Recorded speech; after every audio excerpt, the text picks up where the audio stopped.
I offer you this choice, horseman. Would you serve in heaven or rule in hell? Ever since I finished God of War Ragnarok, I've been on the lookout for a game series that might capture my attention the same way God of War has for many years.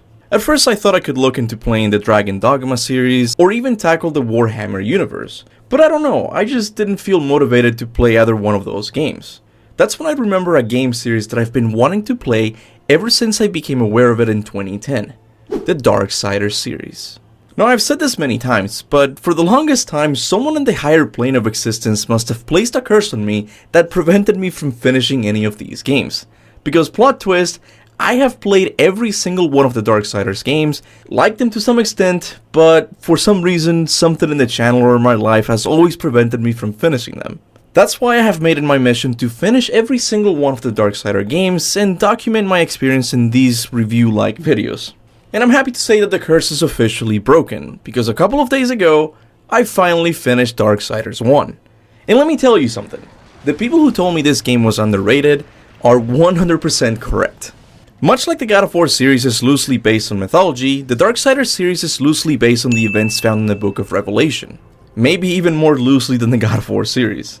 The game starts with a cutscene setting up one of the most interesting worlds I've seen in gaming in a long time. There are three important factions in this universe. There's the Kingdom of Heaven, the Kingdom of Hell, and of course, the Kingdom of Men. Now right off the bat, this cutscene says something that I found to be a really interesting take on the story of Armageddon. Humankind isn't simply there to either go to heaven or hell. They are a kingdom themselves that will go to war against heaven and hell at the appropriate time. The appropriate time being marked by the breaking of the seventh seal, which will release the four horsemen of the apocalypse to judge all three kingdoms and thus restore the balance of the universe. If the events of Darksiders 1 didn't go exactly as they did, there could have been a futuristic Armageddon where humankind would be able to catch up to Heaven and Hell's army not by using magic, but their own technological advancements.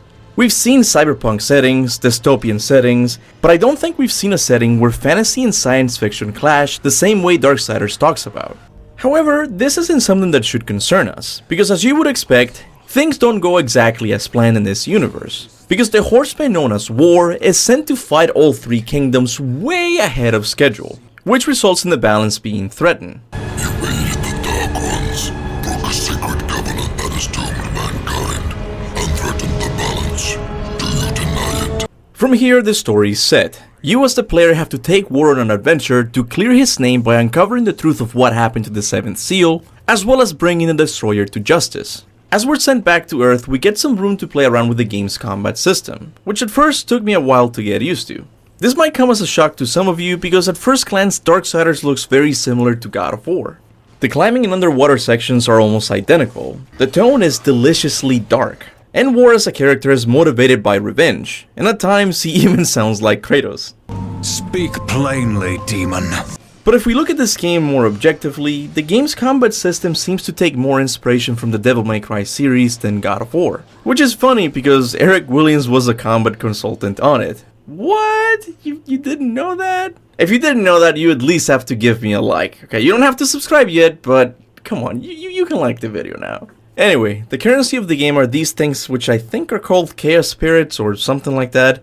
And much like the Devil May Cry series, you don't use these orbs only to level up certain skills. You can also buy items that help you on your playthrough, such as healing stones or rage stones. You can also buy items that permanently level up your health or rage, although these are understandably more expensive. And I think this is original to Darksiders, but you can also buy different types of wrath abilities that can be used in combat, such as Immolation, which causes any enemy near you to catch on fire. There's also Stone Skin, which is pretty self-explanatory. And my favorite, Blade Geyser, which I think is my favorite because it looks a lot like this one. So yes, the tone I would say was inspired by old school God of War games. The systems that support the mechanics are inspired by Devil May Cry, but the game itself has a lot more similarities with your typical Zelda game, although aimed more at edgy teenagers. Do you remember the clunky grappling hook from Ocarina of Time? Well, here's what you can do with it in Darksiders.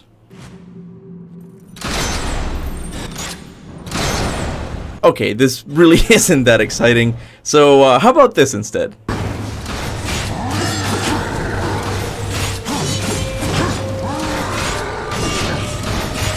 I don't even think I should be able to do this, but trust me, it's really fun.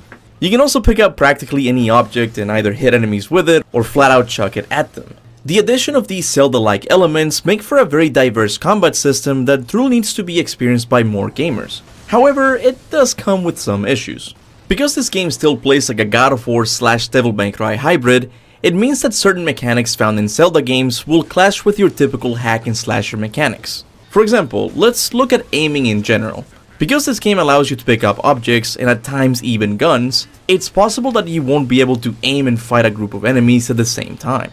In other words, the game can't be a third-person shooter and a hack and slasher at the same time. I can't tell you how many times I was aiming my spinning blade weapon only to get hit by an enemy behind me. So, for the most part, I just stuck to using the lock-on system, which works pretty well. The game also has a serious issue with checkpoints. The first time I experienced this was when fighting this guy. If you die here, the game won't respawn you anywhere near him. You have to enter the building, kill a couple of enemies, do all of these platforming sections, wait for an unskippable cutscene, and then fight him again. And because I chose to play this game on the hardest difficulty, it meant I was stuck here for quite some time. So listen to me now. If you plan on playing this game, play it on normal. Now, soon after playing around with the combat system, the game introduces one of my favorite characters of the series so far, the demon Samael. War. Are you here to play execution? They should have sent all 4 of you. Samael in a way is what I imagined Odin was going to be like. He's someone who's clearly wrapped up in the conspiracy that started Armageddon ahead of time. Yet, there's something about him that makes you trust him. Like, he's an ancient being that lives by a code. Like, you know he's up to no good, but you can't quite tell what he's doing. And it's exactly this behavior that made me interested in him as a character. From here, Samael gives you your next task, which is to kill the 4 chosen ones that magically block access to the Destroyer's tower. This is what you will be doing for 70% of the game, and it is undoubtedly the most fun section of the entire game. Each dungeon comes with a new skill that you have to master by killing new enemies and doing puzzles.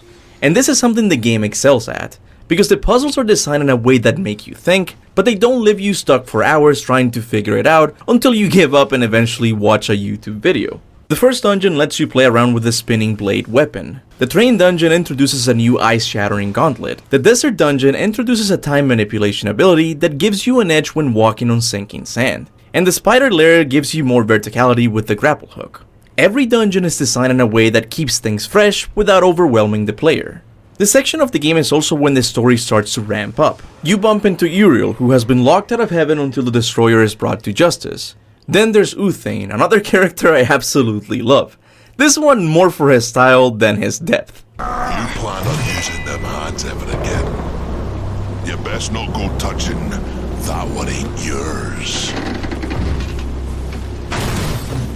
This bulk of the game ends up with you learning that all this time you haven't been opening a way to the tower by killing the Destroyer's chosen. What you've been doing is helping Samael gain his power back. But because he's a demon who lives by his words, he still opens a portal that will take word to the Destroyer's tower. I tell you, this whole section has been one of the most funs I've had with any video game in a while. But as much as I want to say that this level of fun remained until the very end, I cannot. The game, in my opinion, starts to get a little bit bumpy the moment War steps through this portal, both in its story and gameplay. Let's start by discussing the worst aspect of this game, the goddamn portal puzzles. Up to this point, the game had done a good job with its puzzles. They required thinking, but you would eventually put 2 and 2 together without the need of a tutorial. But the jump in difficulty with these portal puzzles is insane. Let's take one of the multiple reoccurring puzzles in this section. In this puzzle, sometimes you have to transfer the souls of the dead through these portals. However, there's a catch. 2 of these portals are located on what I can best describe as indecisive Doom Eternal fortresses, always going back and forth. Which means you have to place a portal here and one in the opposite direction. But now you're asking, how can you get to the other side to place the portal without falling to your death? Momentarily you have to place the portal in this other location. But you can only use 2 portals, right? Well, you see, once this portal lines up with the other side, you're supposed to be looking through the other portal, waiting to transfer the energy of this portal to the other one. And half of the time this transfer simply doesn't work. Or sometimes, you get a little bit too close to the portal and get sucked right in. And this is only the first part of the puzzle. Then you have to somehow transfer the light from the other side to here. I would go into it, but I honestly don't remember the logic behind it. In all honesty, the most fun I had with this portal mechanic was when fighting Straga, as you have to place a portal on his weapon to get access to his weak point located on his back. I like this because I think it reminded me of God of War 1's puzzle bosses. And look, these puzzles aren't necessarily bad. I'd like a nice head scratcher every once in a while. But the problem with this dungeon is that it feels like you have to solve the same puzzle every 3 minutes. It also doesn't help that almost every room looks identical to the last. This is really bad design because I took multiple days to get through this section, and sometimes when I'd return I didn't know if I was in the right room, so I would start to solve a puzzle that didn't need solving, which made the puzzle that I actually needed to solve even more difficult. This was the only part of the game that I gave up and just watched a playthrough on YouTube. I almost quit, to be honest. The only thing keeping me going was the interesting world the story had set up earlier, but even that had some hiccups. For the most part, the story does a good job at keeping me interested in the mystery. Thanks to Azrael, we learned that Abaddon was actually the one to start Armageddon. He did this because he wanted to get a jump start and eliminate the Kingdom of Hell once and for all by setting up an ambush at their point of entrance. Later, when War enters the Tree of Knowledge, the story moves on pretty quick from this point on. He learns some important information. He learns that the Watcher means to betray him in the future. He also learns that the Council isn't as innocent as they claim to be, as they too seem to be wrapped up in this conspiracy. But by far, the most important information War learns is that the ruler of Hell somehow knew what Abaddon was planning, and for this act of aggression, she punished Abaddon by turning him into the Destroyer himself.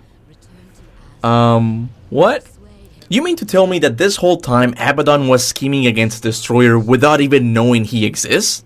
Was he like a prophecy or something? I get that they were trying to go for an Oedipus thing with Abaddon, but this twist just wasn't properly set up, and ultimately leaves me with more questions. For example, who is the demon that made Abaddon the Destroyer, and why did she do that? If Hell already has a leader, why does it need to make a Destroyer to begin with? Even more odd, why would she give this role to one of her enemies when she has a perfectly good demon ready to take the position?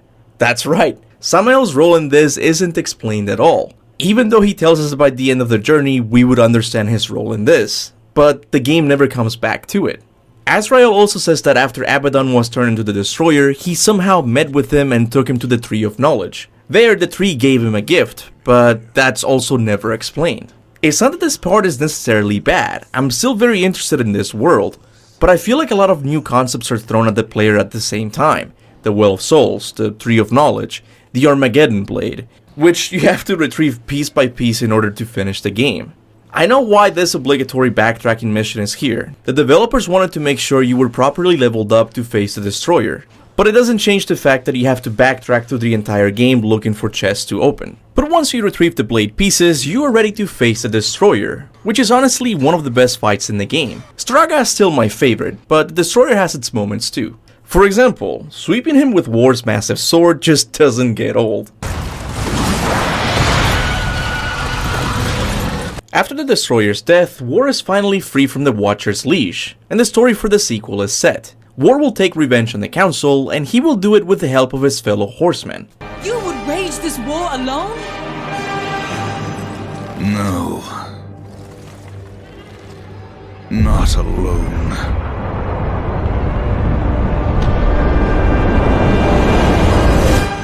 In conclusion, the game starts really well. It sets up a really interesting world plagued by a conspiracy that resulted in the death of mankind. But how it goes about answering these questions is a little bit problematic. It feels like most of the story was left as an afterthought until the very end, and then the writers had to start wrapping things up. But by doing so, it resulted in more questions being asked. It's like the developers wanted to have the God of War 2 ending without having a previous game where they set up all of these important characters and concepts. But I want to give this game the benefit of the doubt, and say that these questions might be answered in the sequels. But if I'm not mistaken, Darksiders 2 takes place before Darksiders 1. Darksiders Genesis takes place hundreds of years before the Armageddon battle. And I think the events of Darksiders 3 happened at the same time as the events of Darksiders 1. Which tells me questions like Samael's involvement remain a mystery. And more importantly, the ending of the series remains to be told. And with our new game series being really successful, I'm not sure if we'll ever get Darksiders 4. which makes me wonder if what I'm doing is pointless. But what can I say? The combat and dungeons are enough for me to keep going with this journey. I've heard that Darksiders 2 has way more dungeons than Darksiders 1, and Death himself is a much better written protagonist. So at least for now, there's reason to be excited about the sequel. But anyway, if I were to give Darksiders 1 a review score, I would say it deserves an 8.5 out of 10.